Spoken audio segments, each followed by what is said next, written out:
મિત્રો આજે આપણે તારીખ 8 જુલાઈ 2025 કેટલાક મોસ્ટ ઇમ્પોર્ટન્ટ કરંટ અફેર અને અગાઉની પરીક્ષામાં પૂછાયેલા કેટલાક ઇમ્પોર્ટન્ટ પ્રશ્નો વિશે ડિટેલમાં ચર્ચા કરીશું, જે આપને આવનારી પરીક્ષા માટે ખૂબ જ ઉપયોગી સાબિત થશે.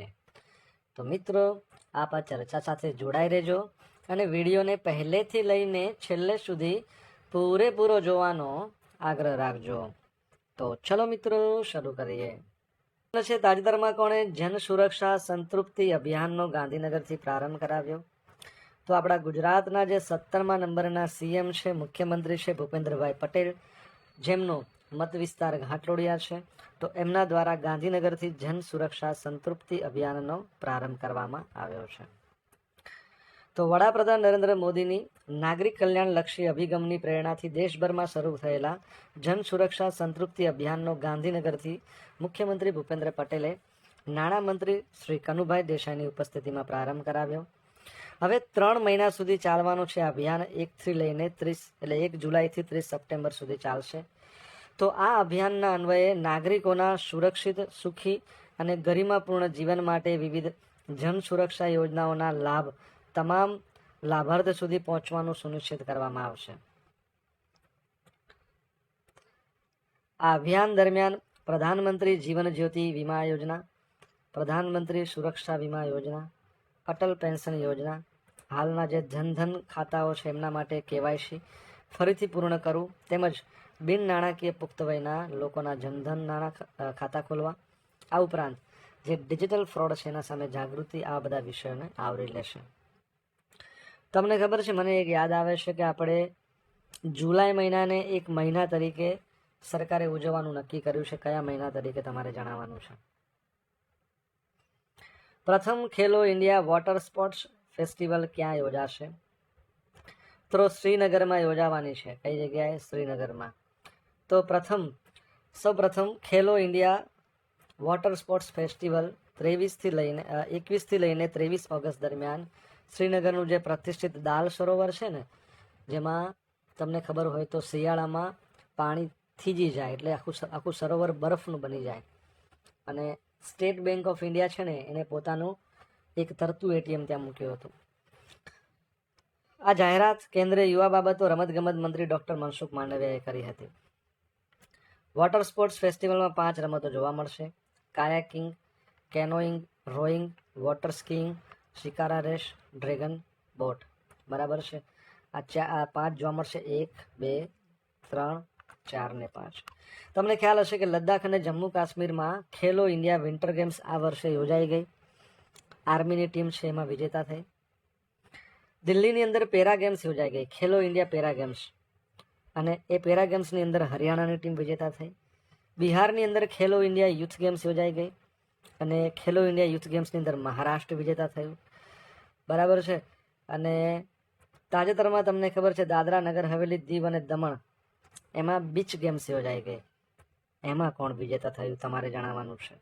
એટલે આગામી આ જે વોટર સ્પોર્ટ્સ ફેસ્ટિવલ છે એ 5મા નંબરનો ખેલો ઇન્ડિયા ઇવેન્ટ હશે.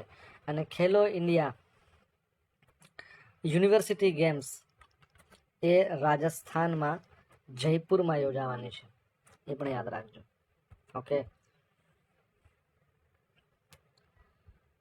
પંજાબના ફાઝિલકામાં ભારતનું પ્રથમ લાકડાનું ગુરુદ્વારા ખુલ્યું છે. તો ભારતનું પ્રથમ લાકડાનું ગુરુદ્વારા શ્રી નાનક નિવાસ પંજાબના ફાઝિલકામાં પોલીસ લાઇન્સની અંદર બનાવવામાં આવ્યું છે. દેવદારના લાકડામાંથી બનેલ છે. આ મંદિર એક અનોખા સ્થાપત્ય તરીકે ઊભું છે. આ પ્રકારનું ગુરુદ્વારા એસએસપી ભૂપેન્દ્રસિંહ સિદ્ધુનું વિઝન હતું. 4 પ્રવેશ દ્વારો સાથે 40 બાય 40 ફૂટનું માપ શીખોના સમાવેશિતાના આદર્શોને મૂર્તિમંત કરે છે. લુધિયાણા સ્થિત કુશળ સુથાર છે ઇકબાલ સિંહ, એમના દ્વારા ડિઝાઇન અને ક્રાફ્ટ કરવામાં આવ્યું છે. તમને ખબર હોવી જોઈએ, આપણે રિસન્ટલી ભણ્યા હતા કે નવી દિલ્હીની અંદર દિલ્હીના જે મેયર બન્યા છે એમનું નામ ઇકબાલ સિંહ રાજા. બરાબર છે. તમારા માટે પ્રશ્ન છે કે ઇકબાલ સિંહ લાલપરા કોણ છે તમારે? મશરેક બેંકને ગિફ્ટ સિટીમાં શાખા ખોલવા માટે સૈદ્ધાંતિક મંજૂરી મળી ગઈ છે. તે કયા દેશની છે? તો જવાબ આવશે યુનાઇટેડ આરબ એમિરાત, યુએઈની બેંક છે મશરેક. તો સંયુક્ત આરબ અમીરાત UAE એની એક મુખ્ય બેંક છે મશરેક. ગુજરાતની અંદર ભારતમાં આપણા જે ગિફ્ટ સિટી છે એમાં શાખા ખોલવા માટે સૈદ્ધાંતિક મંજૂરી મળી ગઈ છે. આનાથી ભારતના આંતરરાષ્ટ્રીય નાણાકીય કેન્દ્રમાં પ્રવેશ કરનાર પ્રથમ UAEની બેંક બની છે. International financial service centre authority એણે મશરક બેંકને ગુજરાત ઇન્ટરનેશનલ ફાઇનાન્સ ટેક સિટીમાં તેની કામગીરી શરૂ કરવા પ્રારંભિક મંજૂરી આપી છે. તમને ખબર હશે કે ગિફ્ટ સિટીની વાત આવે તો ગિફ્ટ સિટી વિશે આપણે ઘણું બધું ભણ્યા છે. ગિફ્ટ સિટીમાં ઓસ્ટ્રેલિયાની બે યુનિવર્સિટી ઓફ વોલોગોંગ અને ડેકિન યુનિવર્સિટી, બ્રિટનની યુનિવર્સિટી ઓફ સરે એ પણ કેમ્પસ ખોલ્યું છે. બરાબર છે. ઇન્ડિયા ફર્સ્ટ લાઈફ ઇન્સ્યોરન્સે પોતાની ઓફિસ ખોલી છે. ઓકે. અને ગિફ્ટ સિટીના MD અને CEO તપન રે છે, એના ચેરમેન છે. એમનું નામ શું છે? હસમુખ અઢિયા છે. બરાબર. હવે આ શાખા એક international financial service centre banking unit હશે. બેંક 2025ના અંત સુધીમાં સંપૂર્ણ કામગીરી શરૂ કરવાની યોજના બનાવી રહી છે. મશરેકને UAE સેન્ટ્રલ બેંક અને સંબંધિત ભારતીય અધિકારીઓ તરફથી પણ મંજૂરી મળી ગઈ છે. તમને ખબર છે મિડલ ઇસ્ટ આફ્રિકાની એક નાણાકીય સંસ્થા હતી જે આપણા ગિફ્ટ સિટીમાં એ પોતાની બ્રાન્ચ ખોલનાર પ્રથમ બની હતી. એનું નામ કહો. મશરક બેંકની વાત કરીએ 1967માં સ્થાપના થઈ. દુબઈમાં આવેલી છે. UAEમાં કઈ જગ્યાએ? દુબઈમાં આવેલી છે. બરાબર છે. તો એ બાબત યાદ રાખજો. આગળ વધીએ.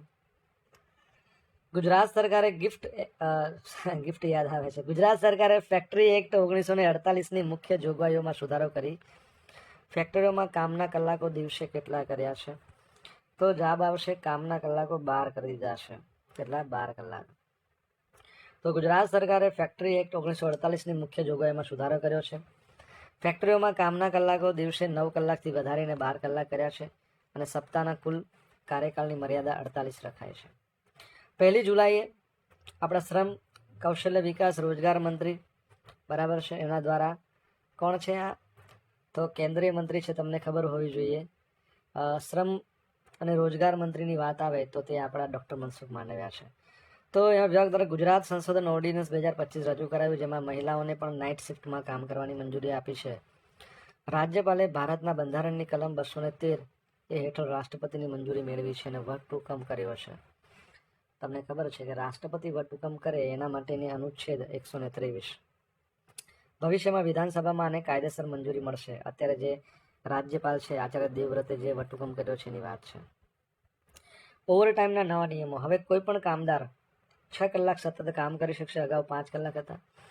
હવે દરેક ત્રિમાસિક ગાળામાં કામદાર 125 કલાક સુધી ઓવરટાઈમ કરી શકે છે, જેમાં તેની લેખિત સંમતિ લેવાની રહેશે. મહિલાઓ માટે નાઇટ શિફ્ટ પણ મંજૂર છે. આ ઉપરાંત મહિલાઓને સાંજે 7 વાગ્યાથી સવારે 6 વાગ્યા સુધી નાઇટ શિફ્ટમાં કામ કરવાની છૂટ અપાય છે. આ માટે વિશેષ સુરક્ષાના ઉપાયો, પરિવહન વ્યવસ્થા, CCTV કેમેરા હેઠળ દેખરેખ, આરામગૃહ, શારીરિક સુરક્ષાને ધ્યાનમાં લઈને નિયમ બનાવવામાં આવ્યા છે. આ કામ સંપૂર્ણપણે સ્વ ઈચ્છા પર આધારિત હશે. બરાબર છે. તમને ખબર આપણા ભારતના બંધારણની અંદર બાળ મજૂરી નિષેધ છે. તો એ ભારતના બંધારણના કયા અનુચ્છેદમાં છે? એકવાર જણાવો ને કમેન્ટમાં લખીને. ભારતે બર્મિંગહામના એજબેસ્ટન મેદાન પર ચાલી રહી પહેલી વખત ટેસ્ટ મેચ જીતી લીધી છે. તો તમને ખબર જ છે કે ભારત અને ઇંગ્લેન્ડ વચ્ચે એન્ડરસન તેંડુલકર ટ્રોફી યોજાઈ રહી છે. એની બીજી મેચ બર્મિંગહામના એજબેસ્ટન મેદાન પર રમાય. તમને ખ્યાલ હશે પહેલી મેચ આપણે હારી ગયા હતા, બીજી મેચ એમાં આપણે જીતી ગયા છે અને બહુ જબરજસ્ત જીત છે. 336 રનથી જીત મેળવી છે. તો ભારતે પહેલી વખત બર્મિંગહામના એજબેસ્ટન મેદાન પર ટેસ્ટ જીત હાંસલ કરી છે. આ પહેલા જે ભારતે આ મેદાન પર 8 મેચ રમીને એમાંથી 7 તો ભારતીય ટીમ હારી ગઈ હતી, 1 ડ્રો થઈ હતી. વિદેશી ધરતી પર રનની દ્રષ્ટિએ ભારતનો સૌથી મોટી ટેસ્ટ જીત છે. અગાઉ 2019માં ભારતે એન્ટુવિયા ટેસ્ટમાં વેસ્ટ ઇન્ડિઝને 318 રનથી હરાવ્યું હતું. બરાબર છે. તમને ખબર છે, તમારા માટે એક પ્રશ્ન છે, ચલો હું તમને જણાવી દઉં છું કે આપણા જે હાલના ટેસ્ટના કેપ્ટન છે શુભમન ગિલ, એમને જબરજસ્ત બેક ટુ બેક 2 સદી મારી છે. પહેલા દાવમાં 269 રન, બીજા દાવમાં 169 રન. એટલે એ પણ એક રેકોર્ડ કહી શકાય. કેમ કે વર્ષો પહેલાં લગભગ 1971માં 54 વર્ષ પહેલાં સુનિલ ગાવસ્કર જ્યારે કેપ્ટન હતા ને ત્યારે એમને 344 રન બનાવ્યા હતા ભેગા. આમને લગભગ 438 રન બનાવ્યા છે શુભમન ગિલે. સુનિલ ગાવસ્કરની આત્મકથા તમને ખબર છે, સ્ટ્રેટ ફ્રોમ માય હાર્ટ તો કપિલ દેવની છે. સુનિલ ગાવસ્કરની સન્ની ડેઝ છે. તો રિસન્ટલી તમને ખ્યાલ હોય તો જે ગબ્બર તરીકે ઓળખાય છે, કોણ? શિખર ધવન. તો એમણે પોતાની આત્મકથા લખી છે. નામ શું છે તમારે જણાવવાનું છે. અફઘાનિસ્તાનની તાલિબાન સરકારને માન્યતા આપનાર પ્રથમ દેશ કયો બન્યો છે? તો રશિયા પ્રથમ દેશ બની ગયો છે. તો રશિયાએ અફઘાનિસ્તાનના તાલિબાન સરકારને ઔપચારિક રીતે માન્યતા આપવાની જાહેરાત કરી છે. રશિયન ફેડરેશનના રાજદૂત દમિત્રી ઝિરનોવ એમણે આજે ઇસ્લામિક એમિરાત ઓફ અફઘાનિસ્તાનના વિદેશ મંત્રી છે મૌલવી અમીર ખાન મુત્તાકી અથવા તો મુત્તકી, તમે જે પણ કહો, એમને મળ્યા. બેઠક દરમિયાન રશિયન ફેડરેશનના રાજદૂતે અફઘાનિસ્તાનના ઇસ્લામિક એમિરાતને માન્યતા આપવાના તેમના સરકારના નિર્ણય વિશે સત્તાવાર રીતે માહિતી આપી. એટલે રશિયાએ હવે તાલિબાનને ગેરકાયદેસર સંગઠનોની યાદીમાંથી દૂર કરી દીધું છે. વિશ્વના મોટાભાગના દેશો હજુ સુધી તાલિબાનને સત્તાવાર સરકાર તરીકે માન્યતા આપી નથી. વર્ષ 2021માં અફઘાનિસ્તાનમાં તાલિબાન શાસન અમલમાં આવ્યું. યુએસ દળોએ દેશ છોડ્યા પછી તાલિબાન નેતાઓએ દેશનું નેતૃત્વ સંભાળ્યું હતું. હાલમાં અફઘાનિસ્તાનના વિદેશ મંત્રાલયની જવાબદારી અમીર ખાન મુત્તકી પાસે છે. અફઘાનિસ્તાન, કાબુલ એનું કેપિટલ છે અને અફઘાની એની કરન્સી છે. તમને ખબર છે અફઘાનિસ્તાને ચેસ છે ને એના પર પ્રતિબંધ મૂક્યો છે કે ભાઈ એ જુગાર જેવી રમત છે એવું કહે છે લોકો, બરાબર છે? તો યાદ રાખજો. અફઘાનિસ્તાનના પ્રાઇમ મિનિસ્ટરનું નામ તમારે કહેવાનું છે, કમેન્ટ બોક્સમાં લખવાનું છે. બેલીફ કર્મચારીઓનું ફિક્સ ટ્રાવેલિંગ એલાઉન્સ વધારીને 2500 રૂપિયા પ્રતિ માસ કરવામાં આવ્યું છે. રાજ્યના ન્યાયતંત્ર હેઠળ ફરજ બજાવતા બેલીફ કર્મચારીઓને હાલમાં આપવામાં આવતા માસિક ₹200ના ફિક્સ ટ્રાવેલિંગ એલાઉન્સ એમાં રાજ્ય સરકારના અન્ય સંવર્ગોએ મજબૂત વધારો કરીને 2500 રૂપિયા ખાસ ભથ્થું મંજૂર કરવામાં આવ્યું છે. તમામ બેલીફ કર્મચારીઓને ફિક્સ ટ્રાવેલિંગ એલાઉન્સમાં 1 જુલાઈ 2025થી વધારો કરવામાં આવ્યો છે, જે અન્વયે રાજ્ય સરકાર પર માસિક 34.77 લાખ અને વાર્ષિક 4.18 કરોડનું વધારાનું કાયમી નાણાકીય ભારણ વધશે. તમને ખ્યાલ હશે કે થોડા સમય પહેલાં કેન્દ્ર સરકારે સાંસદો જેટલા પણ છે એમના પગારમાં વધારો કર્યો છે. કેટલા ટકાનો વધારો કર્યો છે? કમેન્ટ બોક્સમાં લખીને જણાવવાનું છે. અને કેન્દ્રીય કર્મચારીઓ છે એના ડીએમાં પણ 2% વધારો કર્યો હતો. એટલે ₹1,00,000 પગાર હોય તો 2000 વધે. તો એ પણ બાબત યાદ રાખજો. ફેર સાથે આપણે જોયું અગાઉની પરીક્ષામાં પૂછાયેલા ઇમ્પોર્ટન્ટ પ્રશ્નોના જવાબોની સાથે. આશા રાખું બધાને ભણવાની મજા આવી હશે. મજા આવી હોય તો વિડીયોને લાઇક કરો, તમારા મિત્રો જોડે વિડીયો લિંકને શેર કર્યું. Thank you so much for watching this video. Have a nice day. જય હિન્દ, જય ભારત, જય જય ગરવી ગુજરાત.